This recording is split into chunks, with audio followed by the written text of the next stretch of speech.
Franchise ক্রিকেটের একদম শুরুর দিক থেকেই নানা বাস্তবতায় বাংলাদেশের খেলোয়াড়রা সেভাবে সুযোগ পাচ্ছেন না দেশের বাইরে। সাকিব আল হাসান ও মুস্তাফিজুর রহমান বাদে কেউই হতে পারেননি আইপিএলে নিয়মিত। তবে পাকিস্তান সুপার লিগের আসছে আসরে দেখা যাবে কয়েকজন বাংলাদেশিকে। তাদেরই একজন রিশাদ হোসেন। রিশাদ হোসেনের বিশ্বাস, ভবিষ্যতে বিদেশের লিগে তাদের ব্যস্ততা আরও বাড়বে। রিশাদকে দলে নিয়েছে লাহোর কালান্দার্স।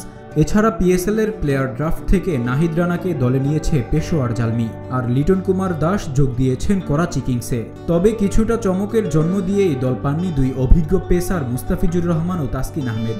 উল্লেখ্য, বিশ্বের সেরা ফ্র্যাঞ্চাইজি লিগের নিলামে এবার অবিকৃত থেকে যান রিশাদ, সাকিব সহ বাংলাদেশের সব খেলোয়াড়ই। বিপিএল এর চট্টগ্রাম পর্বকে সামনে রেখে মঙ্গলবার বরিশালের অনুশীলনের পর রিশাদ বলেছেন, সামনে অন্যান্য লিগেও বেশি বেশি দল পাবেন তারা। তিনি বলেন, ভালো খেলতে থাকলে হয়তো পরের বছর ৩-৪ জনের চেয়ে আরও বেশি সুযোগ আসবে। কোনো কিছু নিয়ে আক্ষেপ না করাই ভালো। আমরা তো সবাই চাই বাইরের লিগগুলো ১২ থেকে ১৫ জন খেলবো। এবারের বিপিএল যেমন সুন্দর হচ্ছে, তাতে আশা থাকবে যাতে পরে আমরা আরও ভালো ভালো টুর্নামেন্ট খেলতে পারি। পিএসএল এই প্রথমবার দল পাওয়া রিশাদের এর আগে ডাক এসেছে কয়েকটি বিদেশি লিগে।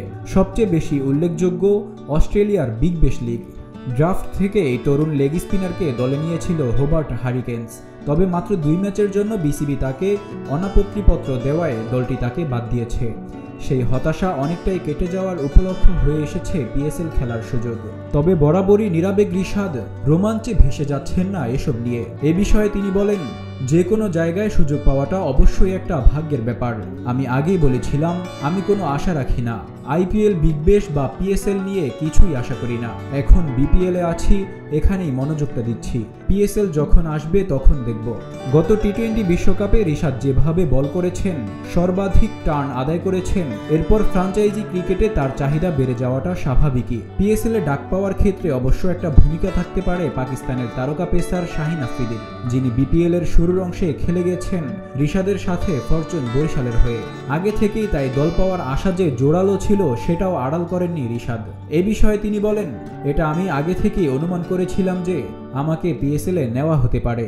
এদিক থেকে তাই স্বাভাবিকই ছিলাম।